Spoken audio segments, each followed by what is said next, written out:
my name is Jasmine. I'm going to teach you today how to make this simplest Saag Paneer. Tastes very yummy. It's almost like the restaurant. I am this short from getting it exactly like the restaurant, but I have it pretty close. So what we need here is one whole onion. We need tomato paste, red peppers, garlic. You can either do minced garlics. I like these, it's easy. I just keep it in the refrigerator. We need garam masala, which is a spice, Indian spice. You can get it from, I guess, international stores or Indian stores. We have cumin. This is chili pepper. I dice it and I put it in the freezer, so whenever I need it I just take a little bit because I don't like it spicy. And we need 2 big bags of washed spinach. I like the organic ones and the baby ones. They're easy to make. And let's make it. In here I have already mixed my spices.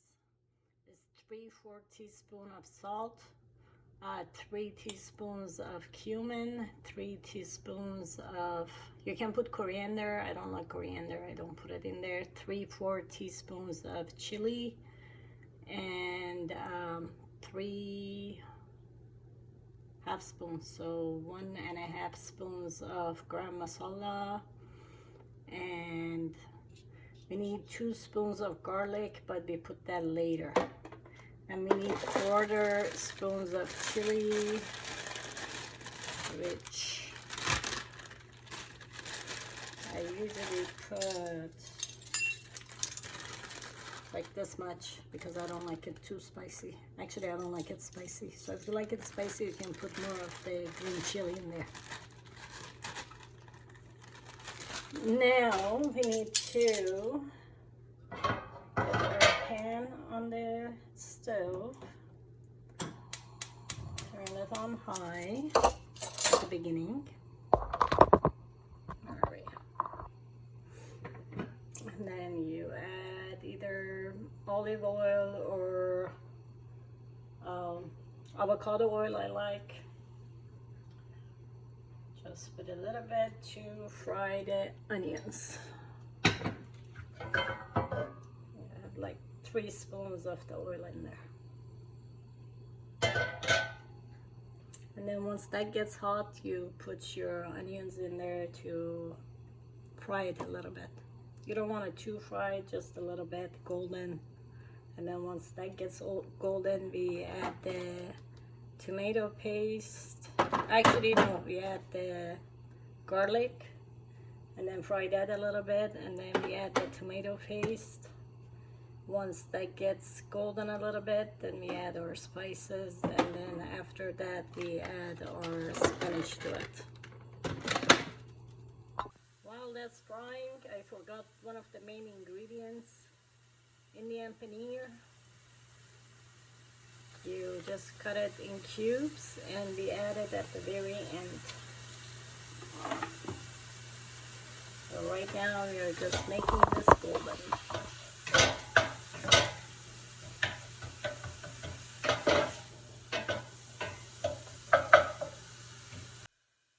Okay, now I added 2 spoons of the garlic in there. My onions are golden.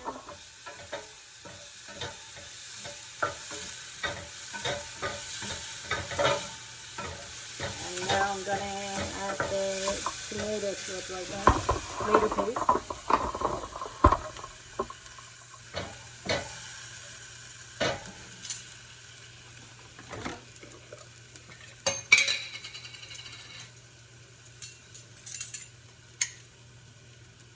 So we want 2 teaspoons of the tomato paste.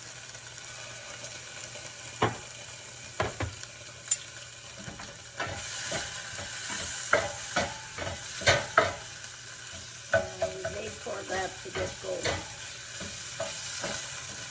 You want to drain your heat down to medium low at this point.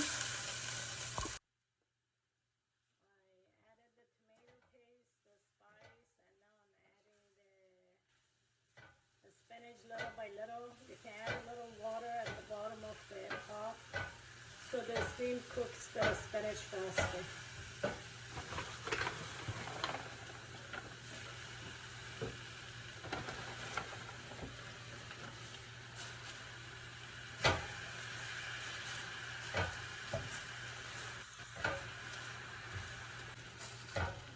You can add the spices at the end, but I like to add it at the beginning because when it gets fried a little bit, the taste of it comes out.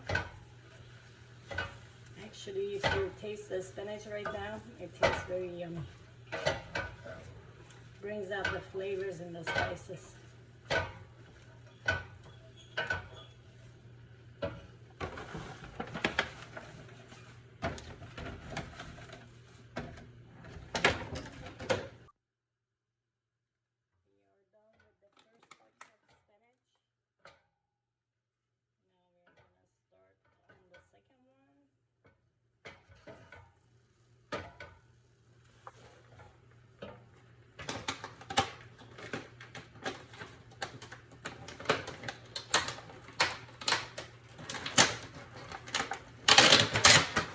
Of spinach, so you need a total of 2 pounds. I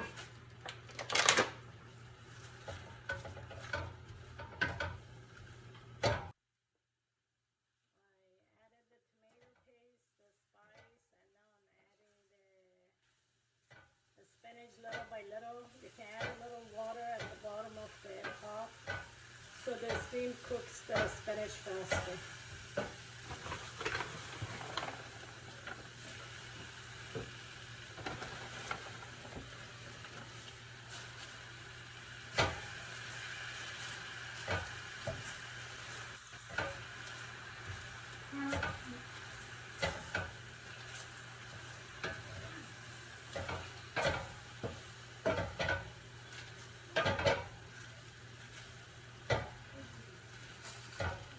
You can add the spices at the end, but I like to add it at the beginning because when it gets fried a little bit, the taste of it comes out. Actually, if you taste the spinach right now, it tastes very yummy. Brings out the flavors and the spices.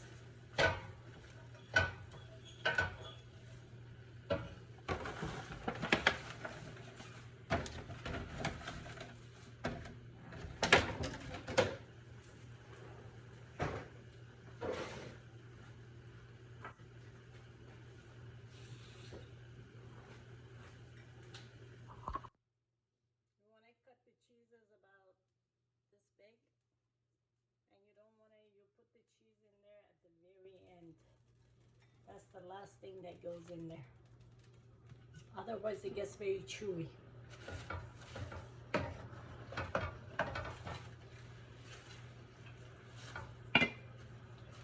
am cooking the rest of the spinach right now.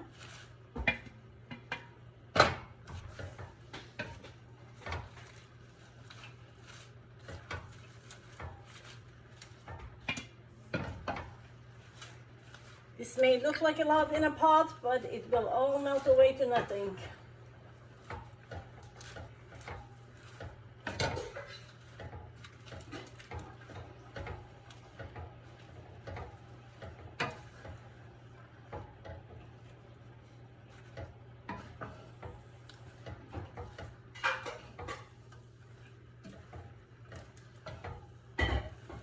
I think this is one of the best vegetarian dishes that you can find because it's full of iron.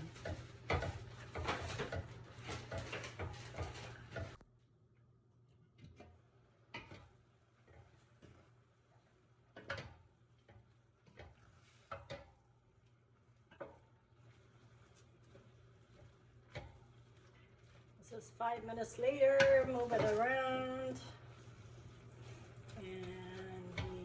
Go for 5 more minutes.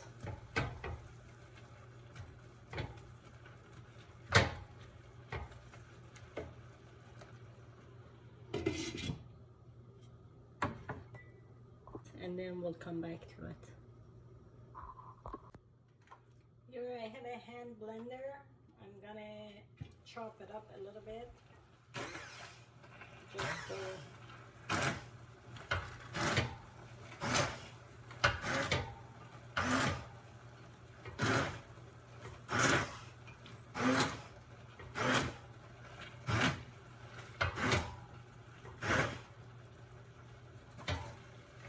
you don't want to make it too blended.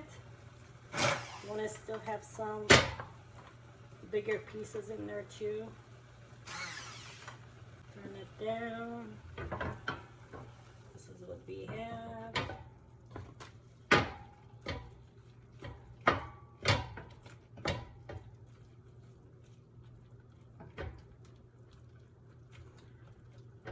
At this point, you want to add a little bit more water, like 1/4 cup.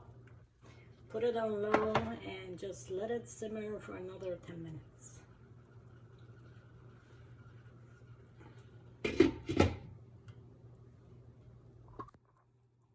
So I'm gonna tell you what happened that I decided to learn how to make saag paneer.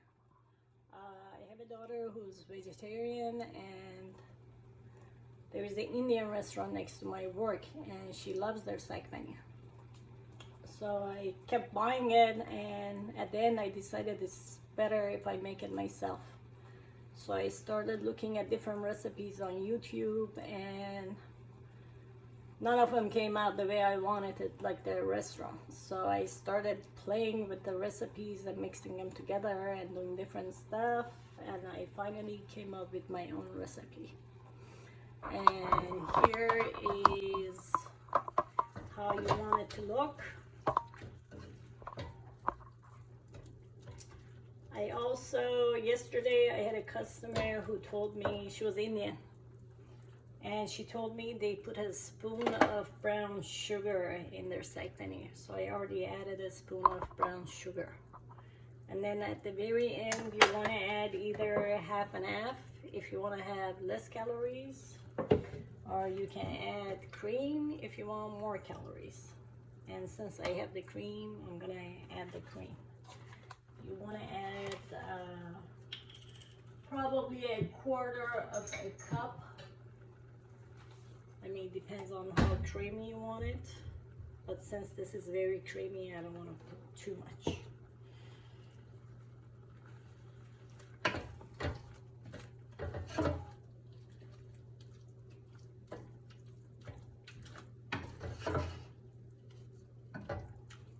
And then at this point, you add your paneer in there. Paneer means cheese.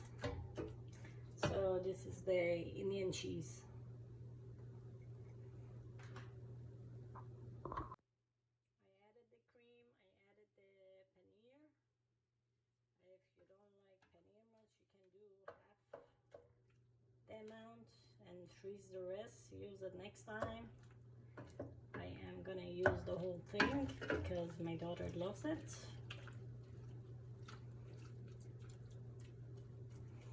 At this point, we put the lid back on, wait 10 minutes, and then it's ready to be served. You can serve it on rice. You can have it with the Indian naan, which you can buy at Trader Joe's. They have them. Just put it in a toaster. 2 minutes later, just make yourself a sandwich with this. Less calorie than the rice, I guess. But either way, it tastes great. Bon appetit.